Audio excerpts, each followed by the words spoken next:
aware of the concept of nutrition. Nutrition basically is classified into two categories, autotrophic nutrition and heterotrophic nutrition. And this categorization has been done based on the mode of collecting nutrition. That is how nutrients are collected. Some organisms, they obtain it from other organisms named as heterotrophs, and the organisms that synthesize their own food, that is synthesize their own nutrients using the raw materials available in the environment, are known as autotrophs and are known to show autotrophic mode of nutrition. This is the simplest picture of photosynthesis that we have in our mind. In the presence of sunlight, using water and carbon dioxide, when starch is produced by the plant by releasing oxygen as a byproduct, we call it as photosynthesis. In simple words, it can be defined as the mode of nutrition in which organism synthesizes its own food with the help of raw materials available in nature. Now, raw materials available in nature are as in the carbon dioxide that the plants are using, then water that the plants are using in the presence of sunlight. All these things are readily available to the plant, and with the help of this, when it is able to transform solar energy into chemical energy, the process is known as photosynthesis. So, being a class 10th student or a higher grade student, we must know that this is the process by which plants fix solar energy into chemical energy of starch using carbon dioxide and water. This is what is the basic definition of photosynthesis. Now the next question that arises is, where does actually it takes place? We all have read in our lower grades that it takes place in the leaves. This we all are well aware of. But what actually is the part of the leaf where the process of photosynthesis takes place? Let us have a look at it. It is actually the chlorenchyma where photosynthesis is going to take place. Chlorenchyma is the parenchymatous tissue that contains chlorophyll that we have read in our previous grade. That is chlorenchyma, which has chlorophyll into it. That is the reason why it takes active participation in the process of photosynthesis. Now, if you wish to locate it here in this diagram, these all are known as chlorenchymatous tissue. Out of these are known as palisade parenchyma, or what we call it as palisade chlorenchyma, and the density of chlorophyll is found more here. These are known as spongy parenchyma, or what we call it as chlorenchyma. They have air spaces for movement of carbon dioxide or oxygen across the cells, right? Now, exactly inside the chlorenchyma, if you see, it is the cell organelle which is known as chloroplast is actually responsible for the process of photosynthesis. This diagram you might remember from your lower grades, that plastid is the organelle that is responsible for the process of photosynthesis. Now, we will go into the details of this with the next slide. So, where actually the process of photosynthesis is taking place is chloroplast, and chloroplast is found in the chlorenchymatous tissue present in the leaves.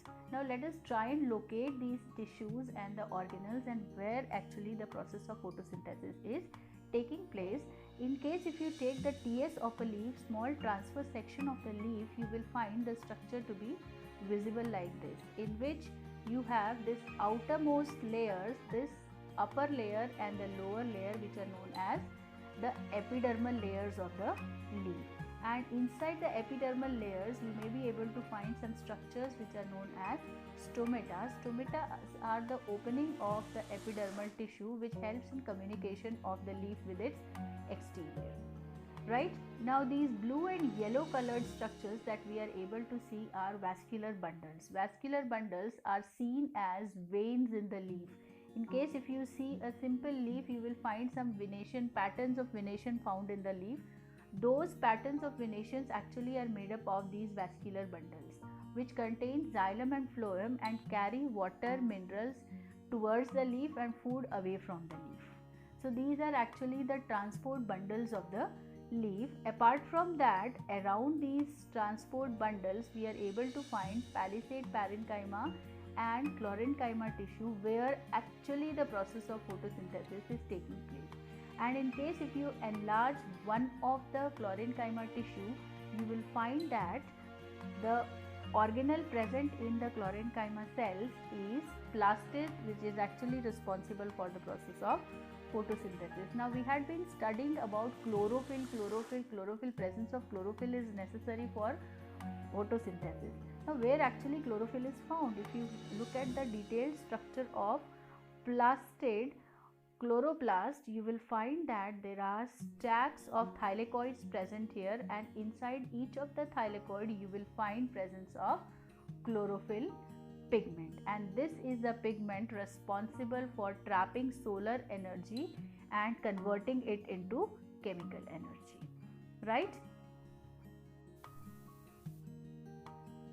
Now there is yet another important structure that we have located in the TS of the leaf, that is on the upper and lower surface we found some openings known as stomata. Stomatas are actually very important structures of plant body.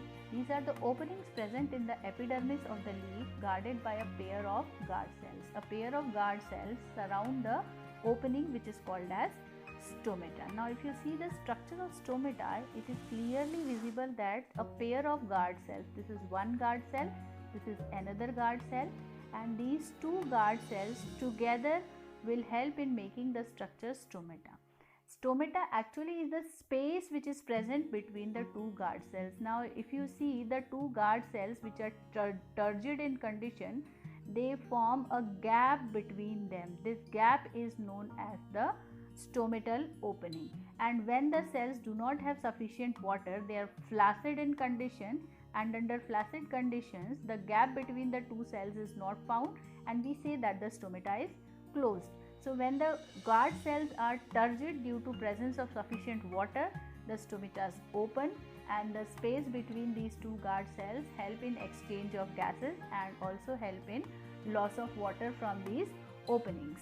Now when the cells are flaccid, there is no space, and we say that the stomatas are closed. Apart from these, we also see the presence of chlorophyll here. Chlorophyll means chloroplasts are also found in both the guard cells, and along with the guard cells, these cells which I am pointing are the subsidiary cells of the epidermis.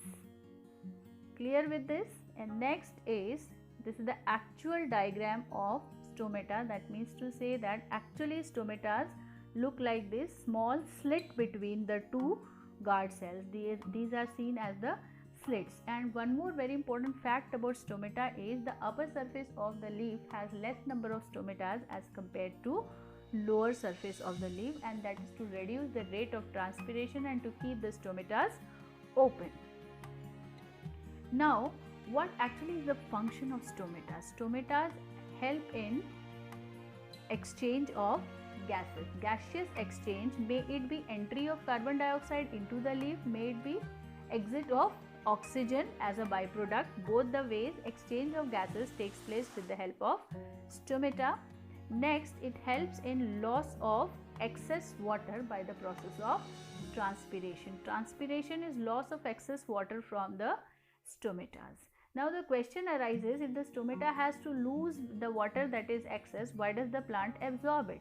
That is to maintain a transpiration pull and to continue absorption of minerals along with water, right? The third function of stomata is osmoregulation, that is maintaining osmotic pressure by losing or gaining water as per the requirements of the plant body.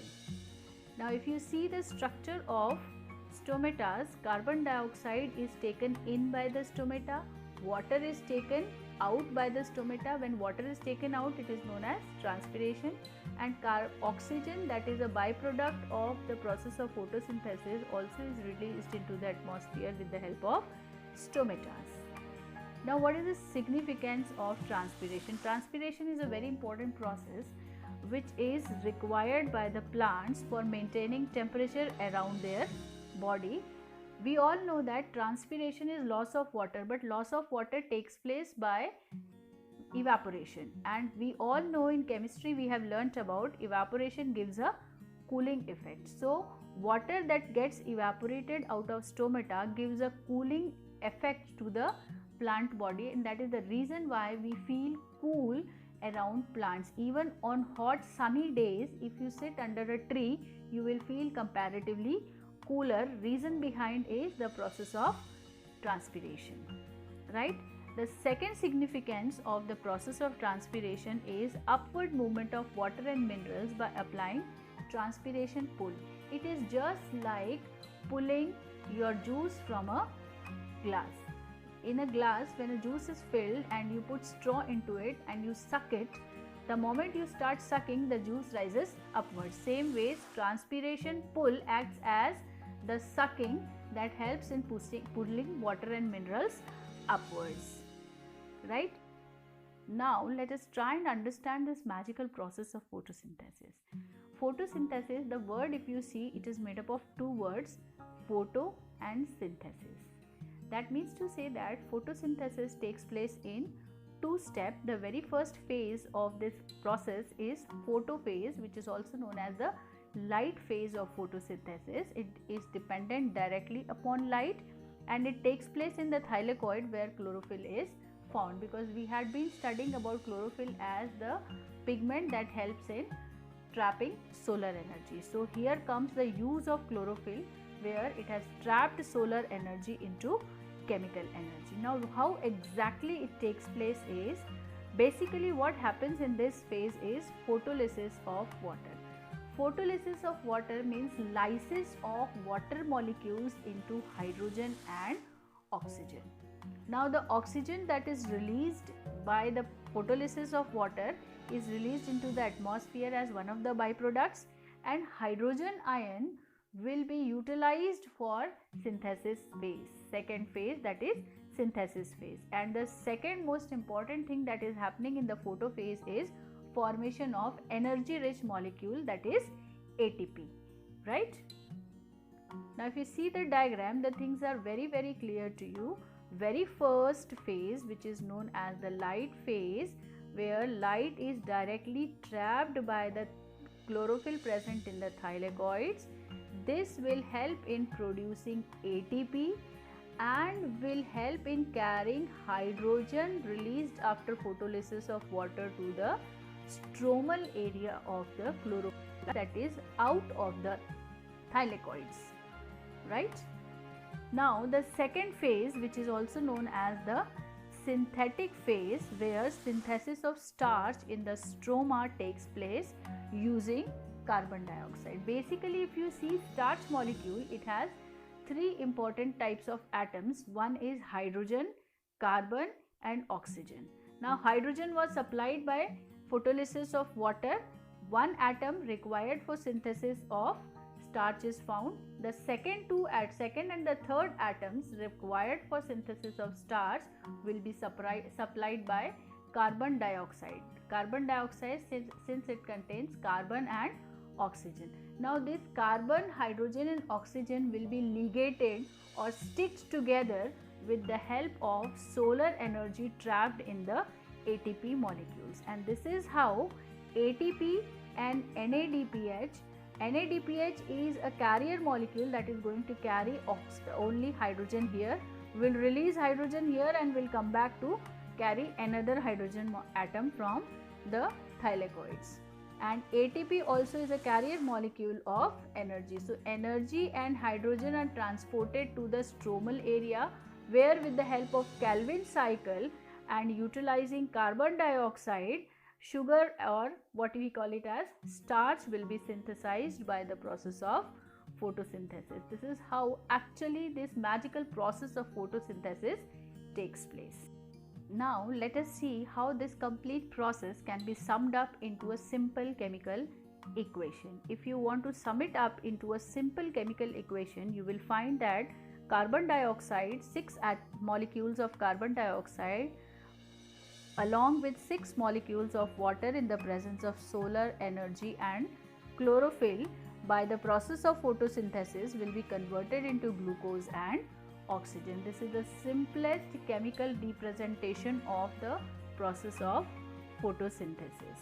Now what are the inputs of photosynthesis? What is required by the process of photosynthesis? As you can see from the chemical reaction, the very first thing that is required is carbon dioxide which is collected by the plant from the atmosphere, and this is done with the help of the external opening which is called as stomata.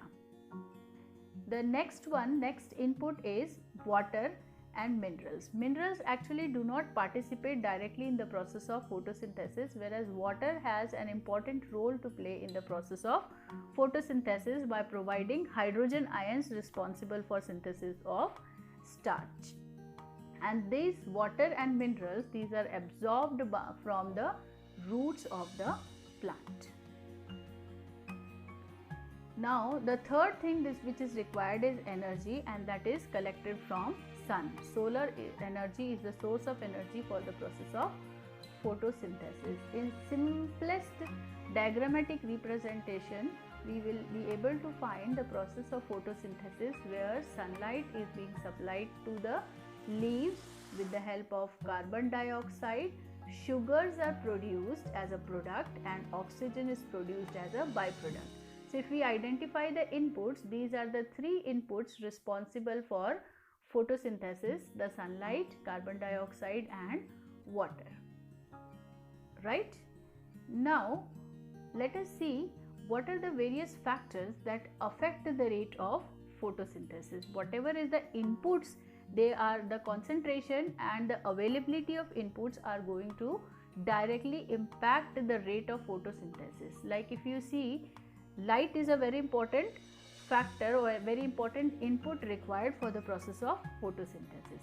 So the light intensity, as the intensity of light increases, the rate of photosynthesis slowly increases.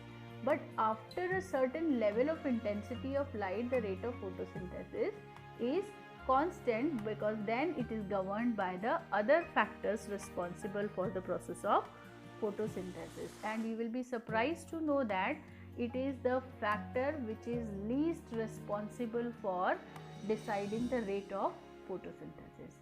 Secondly, it is the rate of availability of carbon dioxide. If carbon dioxide is less, the rate of photosynthesis will be less.